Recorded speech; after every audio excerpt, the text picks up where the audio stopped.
रामलला की प्रतिष्ठा हुई, फिर कर्पूरी ठाकुर जी को भारत रत्न देने की घोषणा हुई है, तो ये आपको नहीं लगता है फिर वो राजनीति का आधार, जो वोट का आधार होगा वो धर्म जाति होगी, और आपका जो उद्देश्य है जो लोग इससे हटकर वोट करें कहीं कहीं वो प्रभावित होगा? जी नहीं, देखिए बात ये कोई पहली बार नहीं हो रहा है, ये तो लोगों ने पिछले कई दशकों से देखा है। जब भी चुनाव आता है, रामलला की मंदिर बने, इसमें तो कोई दिक्कत नहीं, गांव गांव में मंदिर बना हुआ है। कर्पूरी जी को भारत रत्न मिलना बहुत अच्छी बात है, स्वागत योग्य बात है, वर्षों से इसकी डिमांड लोग करते रहे। लेकिन ये सब बातें चुनाव के 1 महीने 2 महीने पहले इसलिए की जाती हैं कि लोग अपने 5 साल की समस्याओं को भूलकर इसी में आकर बहकर फिर वही गलती करके वैसे ही वोट कर दें। आपका कहना है लोग तो फिर वही बात करेंगे। अगर लोग फिर वैसे ही करते रहेंगे तो उनकी स्थिति भी वैसी ही बनी रहेगी जैसे पहले से है। ऐसा तो है नहीं कि बिहार ने लालू जी का शासन नहीं देखा, कि नीतीश का नहीं देखा, कि मोदी का नहीं देखा। भाई 10 वर्ष से मोदी जी प्रधानमंत्री तो हैं ही, उससे बिहार में बेरोजगारी तो खत्म हुई नहीं, उससे कोई बिहार से पलायन रुका नहीं। उससे पहले जब केंद्र में यूपीए कांग्रेस की सरकार थी तब भी बिहार की दशा यही थी। हम लोग तो इस अभियान में रोज ये बात कह रहे हैं कि ये बात ही बेमानी है कि किसने बिहार का भला किया, किसकी वजह से बिहार का नुकसान हुआ। हम तो बिल्कुल उल्टी बात कह रहे हैं। हम ये कह रहे हैं कि जितने भी दल और नेता बिहार में रहे हैं, उन्होंने जो काम किया या करने का दावा कर रहे हैं, उस सब बात को आप सही मान लीजिए। मान लीजिए कि 40 साल के अपने शासन काल में कांग्रेस ने यहाँ काम किया।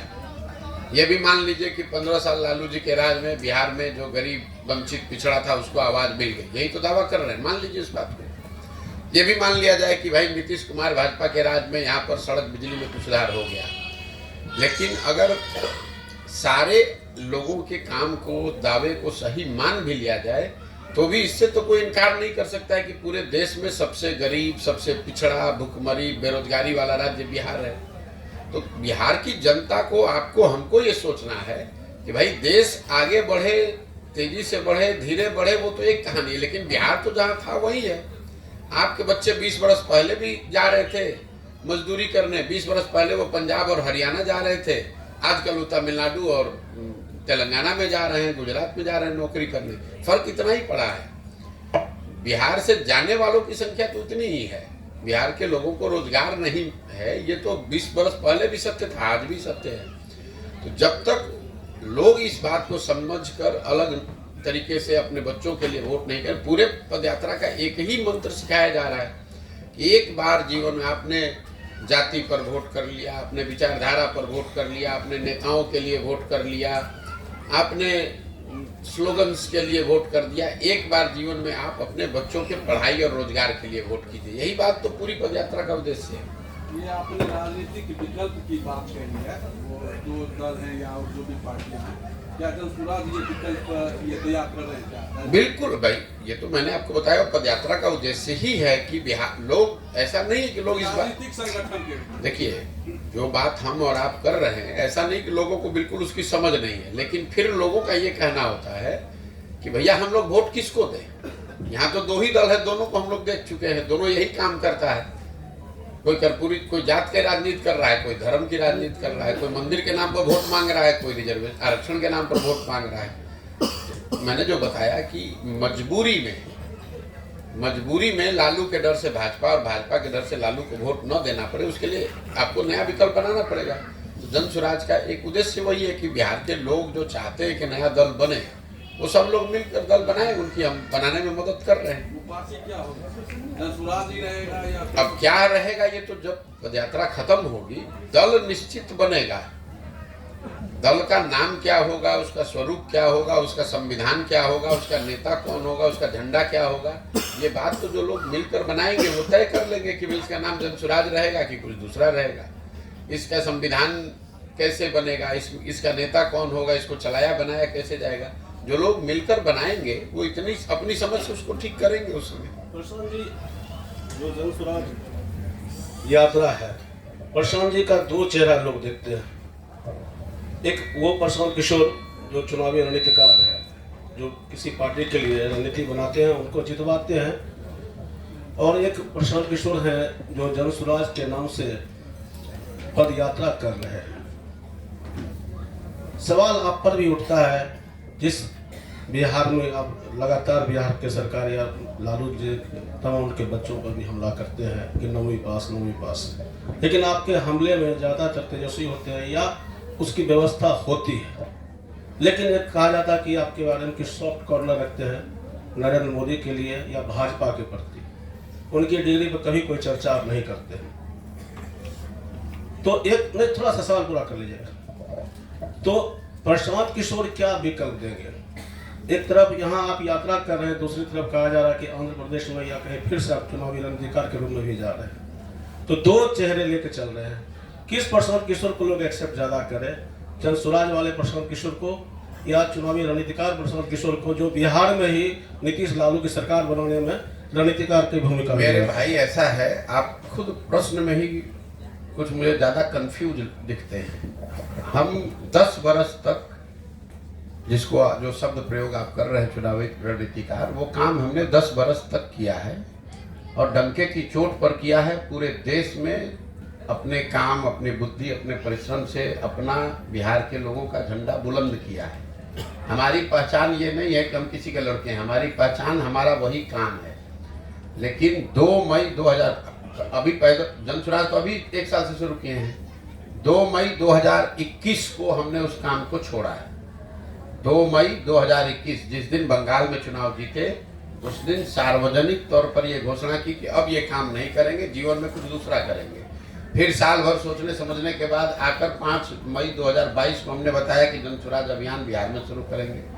2 अक्टूबर 2022 से हम यहीं पर रोज गांव में चल रहे हैं और आप हमको आंध्र प्रदेश में देख रहे हैं। तो आपकी यहाँ से जो दूरदृष्टि है वो आपकी बहुत सुन, अरे भाई चर्चा, वही तो चर्चा का जवाब आपको दे रहे हैं। हम बैठे हुए हैं बेगूसराय में, आप लोग बेगूसराय के पत्रकार हैं। पिछले 30 दिन से हम बेगूसराय में हैं कि आंध्र प्रदेश में? वो आप, अगर आपको ये नहीं दिख रहा है तो चर्चा को आप किस आधार पर सवाल कर रहे हैं? दूसरा, आपने सवाल किया कि आप तेजस्वी यादव की डिग्री की बात कर रहे हैं, नरेंद्र मोदी की डिग्री की बात नहीं कर रहे हैं। बिल्कुल ठीक बात है। 2 बातें समझिए, नरेंद्र मोदी की डिग्री 9वां पास की नहीं है। उन्होंने अपना डिग्री सही या गलत देश के सामने रखा कि हमने MA किया है। जब नरेंद्र मोदी की डिग्री पर बात उठी तो उनको भी, प्रधानमंत्री को भी अपना डिग्री दिखाना पड़ा कि भैया हम MA किए हैं, इस सब्जेक्ट में किए हैं, इस कॉलेज से, इस यूनिवर्सिटी से किए हैं। दूसरा जो ज्यादा महत्वपूर्ण है, हम बात कर रहे हैं बिहार की। 2 बरस से हम गांव-गांव घूम रहे हैं बिहार में। तो अटैक या कोई क्रिटिसिज्म या कोई शिकायत हम केरल के मुख्यमंत्री पर करेंगे। जब हम 10 बरस जब चुनावी रणनीतिकार का काम करते थे, आपने कभी सुना है मैं बिहार के किसी मुद्दे पर मुझे बोलते हुए? मुझे देश भर के पत्रकार बात करते हैं, मैं उस समय देश के मुद्दे पर बात कर रहा हूँ। जो काम करेंगे उसी पर तो बोलेंगे। हमारा वो स्वभाव नहीं है कि हम बिहार में हैं नहीं और दिल्ली में बैठ के बिहार के विषय पर टिप्पणी करें।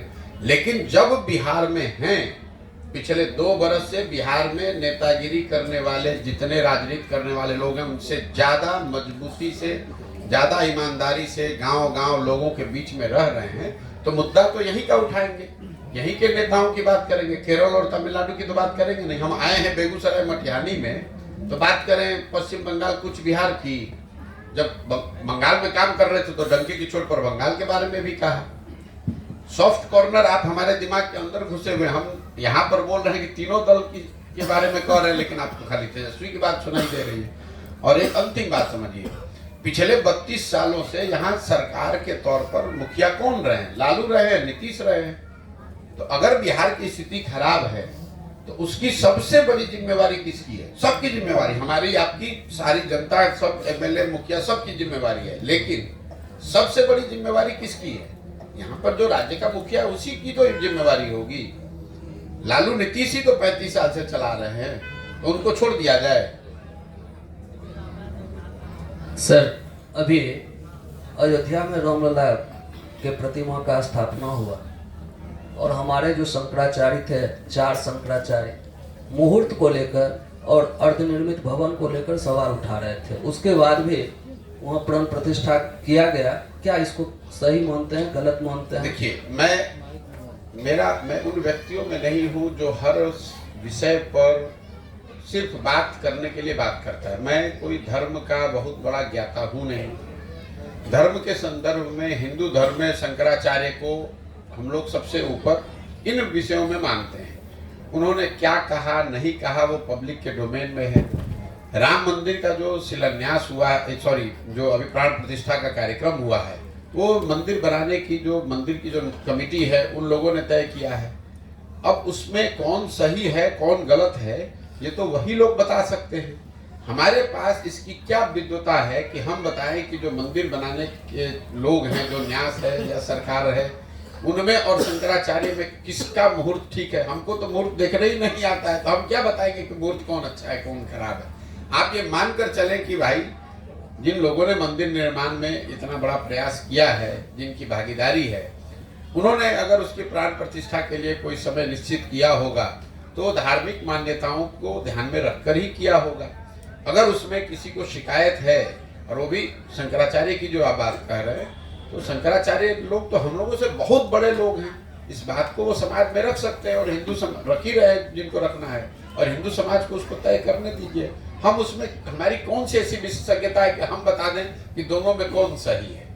ये 2014 में जब नरेंद्र मोदी जी ये लड़ रहे थे तो उस समय भी जिस तरह भी आप बदलाव की बात कर रहे हैं, तो वो भी किसानों के लिए, युवाओं के लिए, महिलाओं के लिए विदेश में बदलाव की बात कर रहे हैं, तो उनसे आप किस रूप से ये अलग पाते हैं? मैंने क्यों नहीं देखिए भाई, 2014 का प्रयास हो, 2019 का प्रयास हो, 2015 में आपने जैसे भाई साहब ने कहा लालू नीतीश के महागठबंधन को बनाकर हमने बिहार में प्रयास किया, और कई राज्यों में हमने ये काम किया है, लोगों की सरकारें बनवाने में मदद की है। लेकिन मैंने आपको शुरू में पहला लाइन प्रेस कॉन्फ्रेंस में कहा कि मेरा अपना जो अनुभव रहा है 10 साल का, हमने ये देखा है कि सिर्फ चुनाव जीतने हारने से समाज लोगों की स्थिति बनती बिगड़ती नहीं है। ये आपको हमको लगता है कि ये हमारा दल जीता, हमारा नेता जीत गया, हमारा विचारधारा जीत गया, हमारा जात वाला जीत गया। जो जीत गया वो अपनी राजनीति कर रहा है। मेरी अपनी समझ 10-15 बरस की अपनी राजनीतिक समझ ये रही है कि अगर आपको राजनीति में कोई आमूलचूल परिवर्तन लाना है तो आपको समाज के स्तर पर उतरकर लंबे प्रयास करने के लिए तैयार होना पड़ेगा।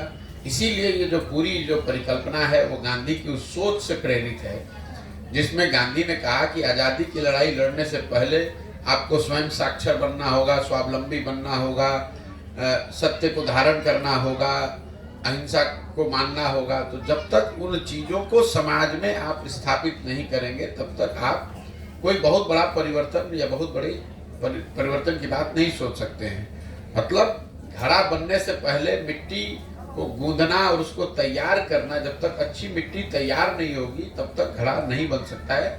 अगर मिट्टी ठीक नहीं है उसको जोड़ तोड़ के किस तरह घड़ा बना भी दिया जाए।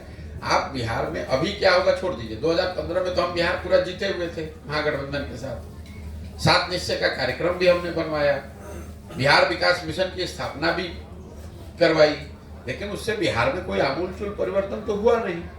तो उन सब चीजों से सीखने के बाद ही तो ये आकर ये प्रयास कर रहे हैं कि उससे नहीं उस तरह का परिवर्तन दिखा।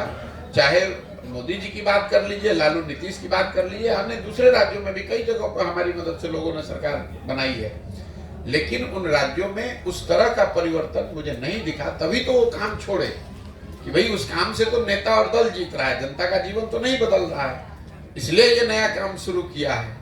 तो भाई साहब को लग रहा है कि वही काम अभी तो आप कर रहे हैं, जनता में जो चर्चा है वही काम नहीं कर रहे हैं। उस काम से जो सीखा देखा कि उस काम में बहुत ज्यादा, देश में सबसे ज्यादा सफल होने के बाद भी जनता का जीवन नहीं बदल पा रहे हैं, तो जो विद्वता समझ भगवान ने दी है उसका उपयोग करके अब प्रयास कर रहे हैं कि समाज के जरिए इसको सुधार के देखा जाए। राहुल जी यात्रा पर एफआईआर हो गई है असम में, अभी निकले थे राहुल यात्रा निकले हुए, एफआईआर हो गई बीजेपी के मुख्यमंत्री उन्होंने इसको किस भाई देश में लोकतंत्र है और मेरी समझ से सारे लोकतांत्रिक प्रयास, लोकतांत्रिक मर्यादाओं के अंदर जिस किसी तरह का प्रयास कोई राजनीतिक सामाजिक संगठन अगर कर रहा है, व्यक्ति कर रहा है, तो उसको करने की आजादी होनी चाहिए। हम पैदल चल रहे हैं तो हम लोग भी परमिशन लेकर चल रहे हैं, अगर सरकार नहीं चलने देगी तो स्वाभाविक तौर पर हम उसके विरोध में है।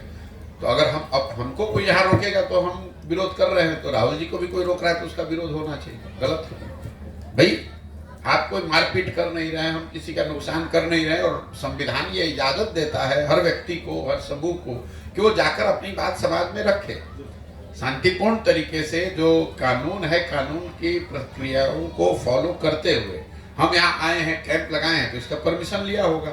रास्ते में चलेंगे, उसका परमिशन लिया है। अगर बिना परमिशन के चलेंगे तब ना हम पर कोई FIR कीजिएगा। लेकिन सरकार अगर परमिशन भी न दे और FIR भी कर दे, न करने दे, तो लोकतंत्र की जो मूल भावना है उसके विपरीत है। इसके लिए उसका विरोध होना चाहिए। सर, कभी आप नीतीश जी के साथी थे, आज उन्हीं का विरोध कर रहे हैं। मैं नीतीश जी का नहीं विरोध कर रहा हूँ। इस पूरे अभियान में हम लालू, नीतीश, मोदी किसी का विरोध नहीं कर रहे हैं। हम बिहार की बेहतरी की बात कर रहे हैं। हम ये कह रहे हैं कि इन सारे लोगों का साथ देकर आपने देख लिया, आपका और आपके बच्चों का जीवन नहीं सुधरा, तो ये नया रास्ता, ये जो तरीका है, इसको देखिए। इस तरीके से आपका जीवन शायद सुधर सकता है, आप गरीबी से निकल सकते हैं। जहाँ तक नीतीश कुमार की व्यक्तिगत बात है, तो व्यक्तिगत हमारे नीतीश कुमार से बहुत अच्छे संबंध रहे। इसी बिहार में कोई ऐसा नहीं दावा कर, हम तो नीतीश कुमार के साथ एक साथ घर में हम लोग रहते हैं, एक साथ घर में रहे हैं 1 बरस, कोई नहीं रहता है। लेकिन आप ये समझिए कि जिस नीतीश कुमार का हमने समर्थन किया था और जिस नीतीश कुमार का हम विरोध कर रहे हैं, दोनों नीतीश कुमार में जमीन आसमान का फर्क है। 2014-15 के नीतीश कुमार की छवि थी सुशासन की। उनके बारे में बिहार में जो उनका विरोधी था वो भी कहता था, भाई कुछ भी कहिए, भ्रष्टाचार ही नहीं है, बिहार में कुछ सुधार करने का प्रयास कर रहे हैं। गति उसकी ठीक है नहीं है, मायने उसके ठीक है नहीं, वो अलग बात है। लेकिन हर आदमी, ये तो ज्यादातर आदमी ये बिहार में मानते थे कि नीतीश कुमार जी बिहार में प्रशासनिक तौर पर, राजनीतिक तौर पर सुधार की कोशिश कर रहे हैं। उस नीतीश कुमार की मदद की गई थी। आज तो नीतीश कुमार के बारे में गाँव लोग यही कह रहे हैं कि ये आदमी कुर्सी के लिए कुछ भी करने को तैयार है। इस नीतीश कुमार का विरोध कर रहे हैं। जिस नीतीश कुमार का समर्थन किया था 2014-15 में, उनके पास जनता का दिया हुआ बहुमत था। उनके पास 117 विधायक जीते हुए थे। आज नीतीश कुमार के पास सिर्फ 42 विधायक हैं। जनता ने उनको नकार दिया, हरा दिया। इसके बावजूद जोड़ तोड़ करके वो कुर्सी पर बैठे हैं, इसलिए उनका विरोध हो रहा है। जिस नीतीश कुमार का समर्थन किया गया था, वो नीतीश कुमार जब रेल मंत्री थे, गैसल असम में दुर्घटना हुई, 200 लोग के आसपास की मृत्यु हुई, तो नीतीश कुमार ने पद से इस्तीफा दे दिया राजनीतिक मर्यादा का हवाला देकर। आज बिहार में आपने देखा, कोरोना में अवैध शराब से सैकड़ों लोगों की दुखद मृत्यु हो जाती है। नीतीश कुमार के चेहरे पर शिकन नहीं आती है, इसलिए इस नीतीश कुमार का विरोध हो रहा है।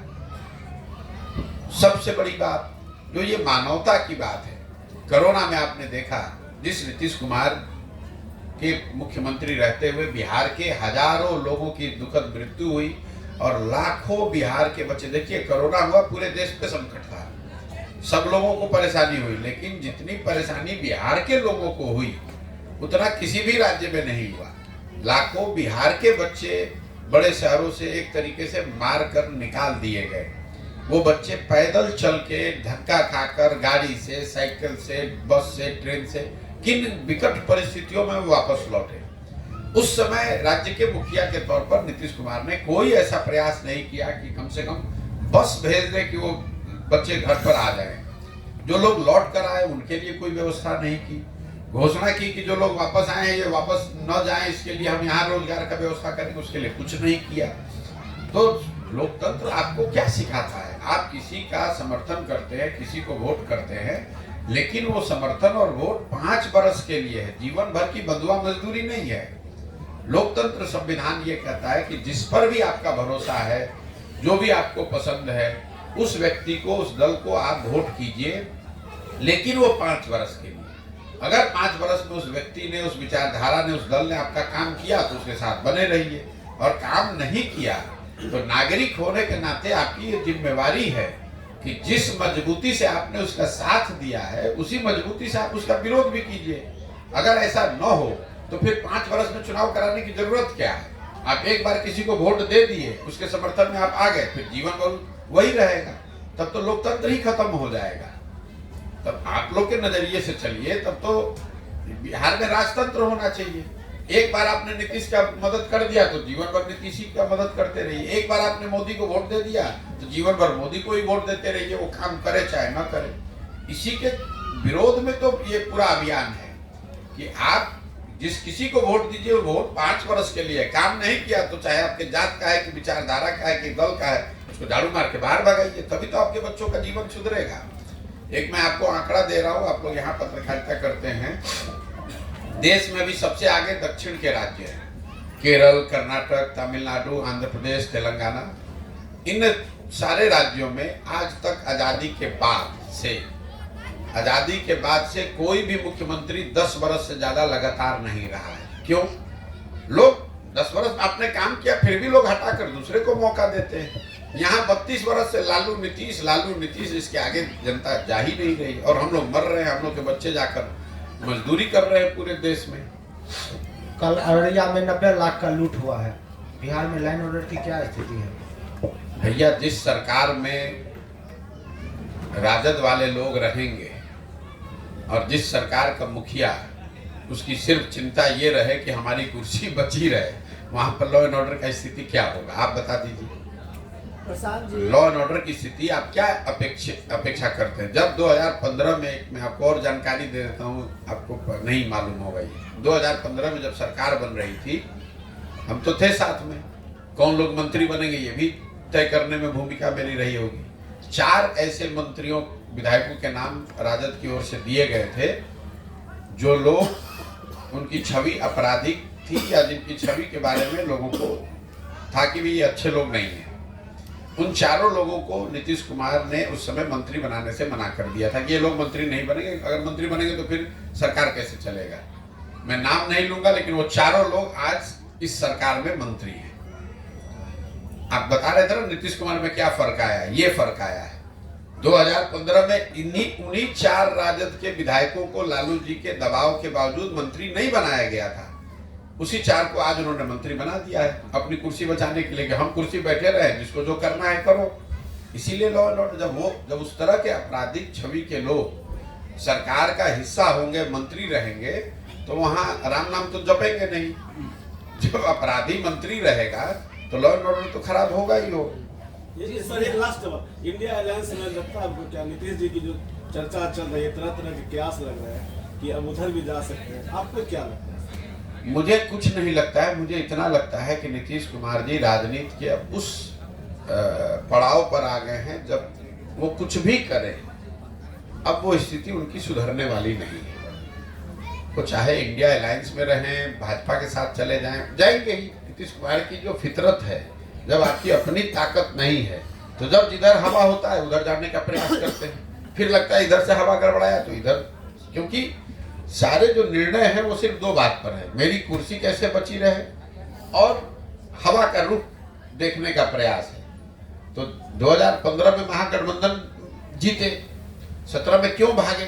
17 में इसलिए भागे कि यूपी में भाजपा जीत कर आई, तो इनको लगा कि बाप रे बाप, तो भाजपा का ही दौर चल रहा है तो चलो भाजपा में चल लो, इसलिए 17 में भाजपा में भागे। फिर भाजपा में जीत कर आए तो इनकी स्थिति खराब हो गई, इनका गठबंधन तो जीता लेकिन इनकी सीट घट के 42 हो गई। अब इनको लग रहा है कि भाई 42 हो गया है तो अभी तो लोकसभा में भाजपा कहीं जीतेगी तो हमको हटा देगा, तो भाजपा हटाए उससे पहले खुद ही हट के फिर महागठबंधन में चले आए। उनको कोई लालू जी से और भाजपा से प्रेम नहीं है, उनको अपने कुर्सी से प्रेम है। लोग ऑफर भी तो दे रहे हैं लगातार, कोई ऑफर नहीं दे रहा है भाई। देखिए, इसको आप लोग को, कई लोग कहता है कि नीतीश कुमार इतने होशियार है, इतने कि वो हर किसी न किसी तरह मुख्यमंत्री बने रहते हैं। ठीक है, ये अगर इसको आप होशियार होना, देखिए समझदार होना और चतुर होना दोनों में अंतर है। आप ठग भी जो है वो भी बहुत चतुर है, तभी तो लोगों को ठग रहा है, लेकिन वो अच्छी बात नहीं है। और ऐसा नहीं कि जनता समझ नहीं रही है। यही नीतीश कुमार हैं जिनके चेहरे पर 2010 में 206 सीट एनडीए को मिला था, तब मोदी जी नहीं थे। नीतीश कुमार के चेहरे पर बिहार के सब वर्गों ने वोट किया था, 206 एमएलए जिताया था। लालू जी की तो पार्टी खत्म हो गई थी, 22 गो एमएलए बचे थे। आज वही नीतीश कुमार है, उनको जनता ने उतार कर 40, 41, 42 पर कर दिया है। आप कैसे समझते हैं कि जनता समझ नहीं रही है? अगर नीतीश कुमार के काम में गिरावट आई है तो उनके विधायकों की और उनकी राजनीतिक ताकत में भी गिरावट आई है, वो आप देख रहे हैं। जन स्वराज पार्टी अरे किसी जमाने में 2010 में नीतीश कुमार की इतनी ताकत थी कि इन्होंने कहा कि नरेंद्र मोदी को बिहार हम घुसने नहीं देंगे। आपको याद होगा 2010 में नरेंद्र मोदी जी को चुनाव प्रचार में आने नहीं दिया था उन्होंने, इतनी ताकत थी। और आज उनकी दशा देख लीजिए क्या है। तो जैसे जैसे काम आपका खराब हुआ, जनता का ताकत राजनीति में क्या है, जनता का समर्थन ही तो ताकत है। समर्थन घटा ताकत खत्म। जिस बिहार में आप राजनीति करने आए हैं, यहाँ जाति का जड़ बहुत मजबूत है और आप जिस जाति से हैं वो बहुत उस मामले में बहुत कमजोर है। आपको लगता है कि आप सफल हो पाएंगे? देखिए, ये तो आप लोगों का एक नजरिया है कि बिहार में हर चीज जाति पर ही होता है। जाति समाज की, राजनीतिक सामाजिक जीवन की सच्चाई है। बिहार में भी ये बात है और आंध्र प्रदेश में भी है, महाराष्ट्र, गुजरात, कर्नाटक में भी है। तो ये मत समझिए कि जाति सिर्फ बिहार में है। इतना ही जाति का महत्व गुजरात में भी है, इतना ही जाति का महत्व कर्नाटक, आंध्र प्रदेश में भी है। लेकिन चूंकि बिहार में हम लोग गरीब और पिछड़े हैं, तो एक हम लोग को समझ में नहीं आता है। बाहर के लोगों ने ये थप्पा लगा दिया है कि बिहार इसलिए पिछड़ा है कि सब जाति पर ही होता है। मैं आपको 2 एग्जाम्पल देता हूँ, उदाहरण दे रहा हूँ, अब उसको समझिए। बिहार में जितने लोग सांसद हैं भाजपा के या एनडीए के, वो सब लोग बताएंगे, पत्रकार लोग भी बताएंगे कि वो वोट सांसदों को नहीं पड़ा, वोट पड़ा मोदी जी को। ठीक है, तो मोदी जी के नाम पर हजारों लाखों लोग वोट बिहार में दे रहे हैं भाजपा को, एनडीए गठबंधन को। आप जरा मुझे ये बता दीजिए सोच के कि मोदी जी के जाति के कितने लोग बिहार में रहते हैं। मोदी जी के जाति का तो बिहार में कोई नहीं रहता है, तो मोदी जी को वोट कौन दे रहा है? आप ही दोनों बात कह रहे हैं कि हर आदमी जाति पर दे रहा है। और अगर हर आदमी जाति पर दे रहा है तो मोदी जी को तो 0 वोट मिलना चाहिए था। उनके जाति का यहाँ कोई नहीं रहता है। तो आप कहिए कि ना वो तो धर्म के नाम पर दे रहा है। अरे भाई, जाति पर नहीं दे रहा है ना। मैं आपको दूसरा उदाहरण दे देता हूँ। यहाँ करीब 18% मुसलमान रहते हैं। वो सारे लोग, ज्यादातर मुसलमान वोट देते हैं लालू जी को, लालटेन को। वो तो लालू जी के जाति के नहीं है। वो क्यों दे रहे हैं? वो दे रहे हैं क्योंकि वो भाजपा से डरते हैं, भाजपा को नहीं दे सकते, इसलिए लालटेन को दे रहे हैं। इसी तरह समाज का एक बहुत बड़ा वर्ग है जो भाजपा को इसलिए वोट देता है कि वो लालू जी को वोट नहीं दे सकता है, इसलिए उनको वोट देता है। तो 50% तो हमने आपको सामने गिना दिया जिसका जाति से कोई लेना देना नहीं। सिर्फ जाति के आधार पर वोट नहीं होता है, जाति भी एक आधार है। जाति के आधार पर वोट है, धर्म के आधार पर वोट है, लालू जी के डर से भाजपा को वोट है, भाजपा के डर से लालू को वोट है। मूलतः ये 4 बिंदु हैं। इसके अलावा भी और स्थानीय मुद्दे हैं। लोगों, अगर ये मुद्दा नहीं होता तो लोग लोकसभा में और विधानसभा में अलग अलग वोट कैसे कर देते? जातियों की संख्या तो बराबर ही है भाई। लोकसभा में वही जाति समूह दूसरे तरीके से वोट करता है, विधानसभा में दूसरे तरीके से वोट करता है, क्योंकि मुखिया का चुनाव होता है तो अलग तरीके से वोट करता है। और जाति पर अगर वोट सब पड़ रहा है, आप ऐसा भी मान लीजिए, तो आप जरा देख लीजिए कि पिछली बार 90% वार्ड सदस्य चुनाव हारे हैं, 80% मुखिया चुनाव हारा है। तो क्या उनके जातियों के लोग उनका गांव पंचायत छोड़कर चले गए? क्यों? आप ये बताइए कि मुखिया और वार्ड सदस्य क्यों चुनाव हारता है, विधायक क्यों रिपीट हो रहे हैं? इसलिए कि विधायक के मामले में लोगों के पास विकल्प नहीं है। नहीं तो देखिए ना, आप अपने यहाँ अध्ययन करा के देख लीजिए कि आपके मटिहानी में कितना मुखिया दोबारा जीत कर आए होंगे। ज्यादातर लोग मुखिया चुनाव हारे हैं क्योंकि वहां लोगों के पास विकल्प है, नए आदमी को जिता दिया। विधानसभा के स्तर पे, लोकसभा के स्तर के पर लोगों के पास विकल्प ही नहीं है। तो आप ये तो सामने दिख रहा है कि लोग विकल्प चाहते हैं, इन दोनों से बाहर निकलना चाहते हैं, लेकिन वो विकल्प दिखेगा तभी तो जाएगा कहीं। मुखिया जी लोग पिछले दिनों फायर हो गए थे, कह रहे थे कि चोर पकड़ गया। कोई मुखिया जी फायर नहीं है, सारे मुखिया जी हमारे साथ चल रहे हैं। और जो जिला अध्यक्ष है मुखिया जी के, उनका भी आपने देखा होगा 2 दिन पहले आकर फोटो खिंचा कर गए हमारे साथ। और हम तो बयान भी दिया है, नहीं, हमारे खिलाफ बयान नहीं दिए, ना हम मुखिया के खिलाफ बयान दे रहे हैं। हम लोगों को ये बता रहे हैं कि जड़ को देखिए। हम लोग जब गांव में जाते हैं, लोग बताते हैं कि भैया मुखिया जी बड़ा चोरी कर रहे हैं। ठीक है, मैं लोगों को ये बता रहा हूं कि मुखिया को चोर कहने का कोई फायदा नहीं है, क्योंकि मुखिया का जब चुनाव हुआ तो 500 रुपया लेकर वोट तो आप ही ने दिया। तो अगर आप 500 रुपया लेकर मुर्गा भात खाकर वोट दीजिएगा तो जो मुखिया चुनकर आएगा, जो विधायक चुनकर आएगा, वो स्वाभाविक तौर पर चोरी करेगा। अब मुखिया को चोर कहाँ बता रहे हैं? हम आप जो गलती कर रहे हैं उसके बारे में बात कर रहे हैं कि हम अगर 500 रुपया लेकर वोट देंगे तो हमारा प्रतिनिधि ईमानदार कैसे होगा? ये बात बता रहे हैं। ममता बनर्जी ने ऐलान कर दिया है कि वो अकेले चुनाव लड़ेंगे वहाँ बनारस में। तो लड़े तो हम उसमें क्या कर सकते हैं? एनडीए गठबंधन का क्या मतलब है? अरे भाई हम तो पिछले 6-8 महीने से कह रहे हैं कि जिसको आप लोग इंडी गठबंधन, इंडिया गठबंधन जो भी कहते हैं, उस गठबंधन में जितने लोग बैठते हैं जिसको आप लोग बड़ा नेता जानते हैं, ममता बनर्जी, अरविंद केजरीवाल, स्टालिन, उद्धव ठाकरे, जितने मुख्यमंत्री उसमें बैठते हैं, उन सब के मुख्यमंत्री बनने के अभियान को हमने चलाया है, हमने उनकी मदद की है, जीतने में कंधा लगाया है। इसके बावजूद हम हमेशा से कह रहे हैं कि उसमें कुछ नहीं होने वाला है। वो सब अलग अलग अपना अपना क्षेत्र बचाने में लोग लगे हुए, कोई उसमें एकरूपता नहीं है, कोई नैरेटिव नहीं है, कोई उसमें एक दूसरे की मदद का प्रावधान नहीं है, कुछ नहीं होने वाला उससे। आप बिहार का गठबंधन हो गया, आप बंगाल की बात कर रहे हैं, बिहार में गठबंधन हो गया, कोई जरा बताए कि बिहार में गठबंधन हो गया तो बिहार में ही तो भाई एनडीए का नहीं हुआ है। एनडीए में तो एक ही दल, एक ही नेता की बात है, एनडीए में रह के आ गया। अब आप जरा बताइए ना, जो भी है सब चीज एक ही आदमी, नरेंद्र मोदी, उन्हीं के नाम पर चुनाव है, उन्हीं जो कह दिया वही तय हो जाएगा। लेकिन उनके सामने जिस इंडिया गठबंधन की परिकल्पना की गई, जिसकी पहली बैठक बिहार पटना में हुई, तो सबसे पहले तो बिहार का सीट बंटवारा घोषित होना चाहिए। आज तक बिहार का हुआ घोषित?